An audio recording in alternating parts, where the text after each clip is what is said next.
But as a theme of immigration, it's interesting. Do you think that, and the other films I mentioned are from foreign filmmakers, you don't see a lot of stories about immigration in the American independent scene. Did that have anything to do with why you chose this topic for this film?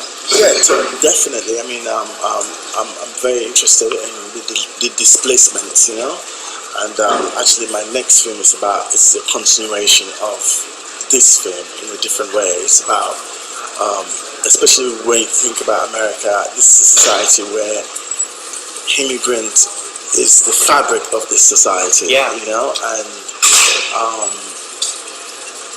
often it's not depict. You know, there are people that we just almost non-existent. You know, our taxi drivers. The guy that works in the kitchen, just generally the notion of immigrants, the word immigrant is almost like this sort of alienation, this sort of negativeness. And when you come to think of it, 70% of most Americans are probably kids of immigrants. Yeah, exactly. Kids of immigrants. So for me, it's very, very important, and how important they are in this society, how they are the fabric of the society. Economically, they contribute to society. And I'm very interested in that. I'm very interested in culture. Next time some guy from the Balkans picks you up in a taxi, I want you to create a conversation, find out about, them, not about their culture, find out about a Romanian culture. It's not about this, they enlighten you. It's all about what, it's wealth to me. So definitely it's something. I'm very, obviously an immigrant myself. I'm very interested in those. So your next the notion of it not being. These are people with dreams. They came to this society to contribute to it. Yeah. Before going on, asking about your next film, actually. Something I noticed in Restless City, and that isn't in the other films, is the main character Gurira. He has a conversation with another character, Cravat, where Cravat says that New York contains what all these other cities have, and you can find that here. And interestingly enough, Gurira is a character that's also able to dream and pursue his dreams as an immigrant. In other films about immigration, that they seem so stuck on, there's just no opportunity for them to move forward. But here in New York City, at least he has the chance to dream.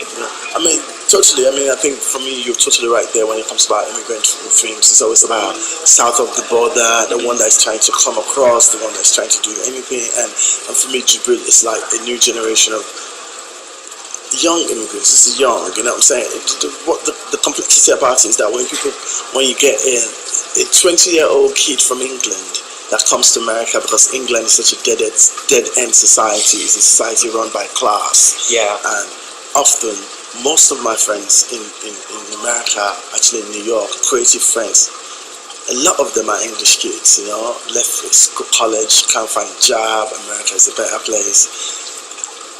There's something that it's the same thing, and you get all this new generation of immigrants, wherever they come from, they come with dreams. They're self-exiled. They're not people that came from war-torn countries, the cliches or something is going on. They can go back to their country, they can live fine, but they believe that America, like we all do, that this is the playing field.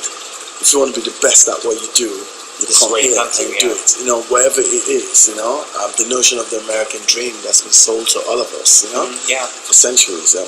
In the turn of, in the 40s and 50s, if you wanted to be a painter, you go to Europe, Yeah. You know what I'm saying? You wanted to be a well-known jazz player, you go to Europe. So it's that sort of thing, You wanted to be a soccer player, you go to Europe or you go to Latin America. So it's that thing. That's what Gurira is for me. This is the best place. Yeah, platform for I see him as he's not an angry young man. He talks about choosing the right path. And then as a side note, I love how BK is filmed in that red neon light. Is almost like very hellish, the path of temptation. Exactly. When you see him, even in in the same scene, he's in that red light, and Jabril is in regular normal light. But it almost inadvertently becomes reminiscent of old film noir tales. A person, a young man doing the right thing, but because of his involvement with a woman in trouble, kind of leads to tragic circumstances. I think for me, it's really about Restless City. For me, is about two things, a few things. What are the displacement? What are the consequences of displacement? It's about a life less lived, you know. It's about and when you're in that situation, when you're young and you migrate to, you attempt to. There's always, you're on this peripheric, you know, sort of edge of you have to make a living and how you make it. So you get, it's which way do you go? Do you PK yourself like a loan shark? You know, it's an opportunist. You know, it's not even really a real gangster-ish kind of person. It's just like it takes advantages of all these new faces, new immigrants that don't know how the system works. And he is that guy that is the immediate guy, is the first person when you're like someone like DeBill, it's probably the first person that ever gave me a job. It's like, oh, you know, go here, you can either be a messenger service or work in a restaurant. It's that contact. And often when you're someone that migrate anywhere for the first time, if you don't have the connection, you're always on that verge of which way you might tip. Really. And then also concerning Trini and maybe some of the other women in Restless City, it kind of shows that the options for women immigrants they're even less. They're dependent on kind of that cusp, that contact, and can severely put them on the wrong path. Yeah, I mean, like anything, it's like that fine line between good and evil, you know? Yeah. And that's what's so great about Sissy. It's like she's been through it. She's sort of like a voice of reasoning for her. You know, you're a young girl, you're pretty. When you're young and pretty, you're quite tempted, you know what I'm saying? There's all this temptation. I mean, that doesn't even have to be to immigrant. It applies to everyone. To a 16, 17-year-old blonde model that moves to New York from Arkansas and thinks the world is great, you know? Everybody thinks she's beautiful. Life is that beautiful, you know? She gets involved socially, you know, from socially, you know, open to drugs or something. And so it's that fine line of that naivete, you know, that appetite for something bigger, something glossier. Your last film, the documentary from 1999, Hot Irons. So it's been a little over a decade since your last feature. Can you talk about how Restless City came together? Yes. Between Hot Irons, I directed a couple of TV shows for South African television called Uzo. I've been trying to develop other stuff. I tried to develop a film with the BBC, with Film 4, that fell through, called Girls at War. We were trying to develop with Film 4. What's going to happen, never happened, the fund dropped. Then there was another film called Ma George, which I went to the Sundance Lab with. We developed it. We won the Annenberg Fund, we won the Maryland Fund. The script was well watermarked, you know, it's been sanctioned really by all these institutions, like I said, the Annenberg Fund. But we never got the money to make it. Every time the money was coming through, it falls. Like, we just keep losing finances. Ma George is not going forward? No. That's what I'm saying. That's what I'm saying. Like, it's gone forward. Okay. But prior to, that's what I wanted to make. And I thought I was going to make it. Last minute, something happens. And I was supposed to make it like 2 years ago. I thought we were all prepared. We had the crew and everybody was all geared up to go. We lost the finance, and it was that moment I said to myself, I'm a filmmaker, I should be making films, not looking for money. I called my friends and I said, listen, let's make a film. We're all geared up, everybody's so excited, let's make a film. I called my friend Eugene, the writer. we wrote the script because I've always had this idea of the immigrant experience, and I said, let's write the script. So we banged out the script it was pretty fast. We banged out the script and rounded everybody up, and we went to shoot.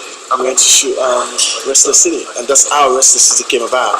It was actually the frustration of not being able to make the other film. Okay. And now that we've done Restless City, it showed, and my judge got the money, right? Okay, cool. Someone that saw Restless City financed my judge. That's awesome. I know. I noticed Isaac Debankle is Isaac Bakale, sorry.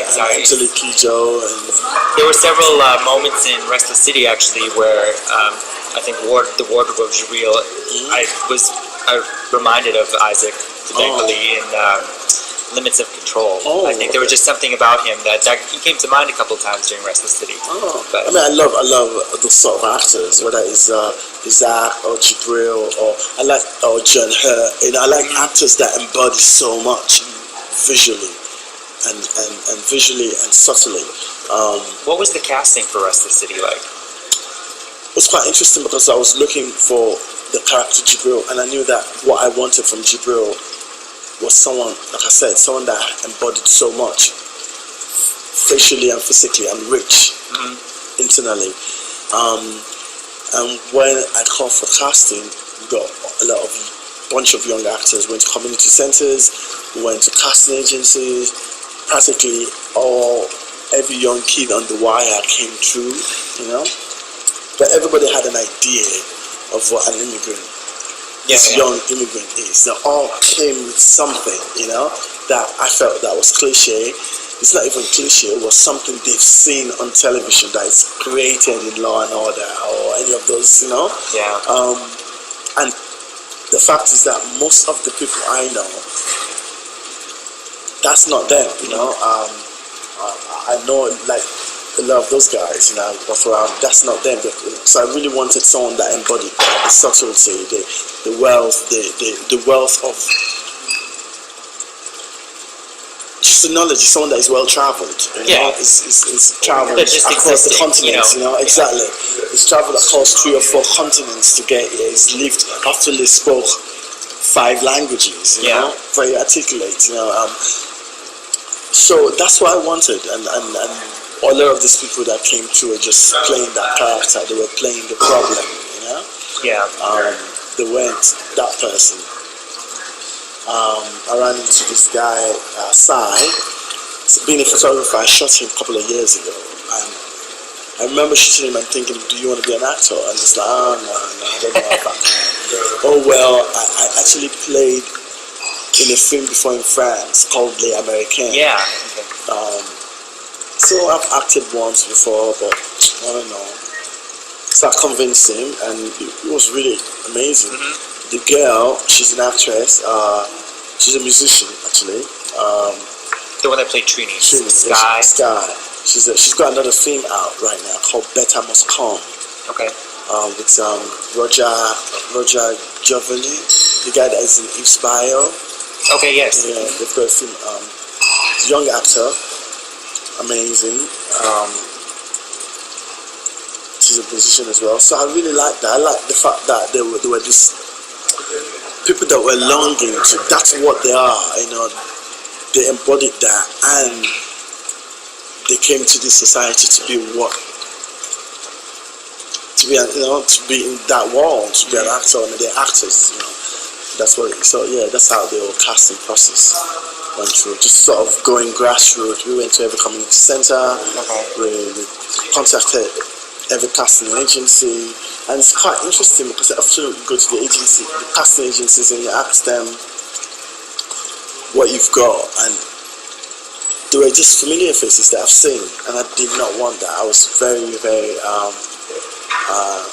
precise that I did not want.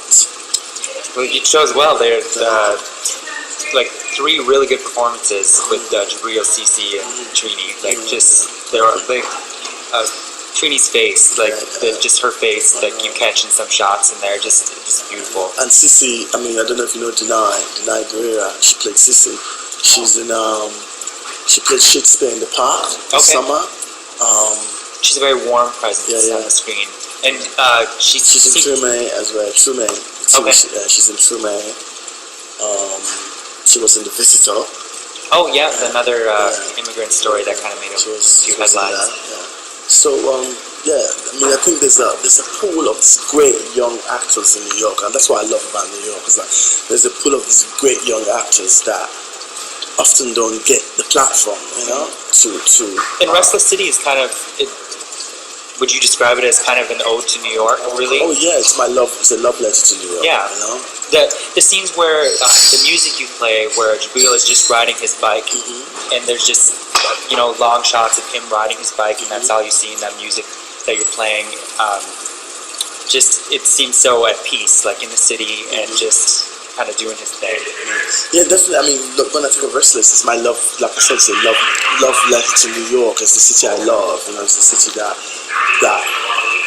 for me, what I really admire. I mean, you go to somewhere like New York, and it's like every immigrant feels at home there. They've all created their community. You know, you go to Chinatown, and it's like an Asian community, or you go to Queens and the Indian community or Colombian community, and they feel at home. You know, they've all created their own oasis in this metropolis. You know, and that's what I wanted to reveal.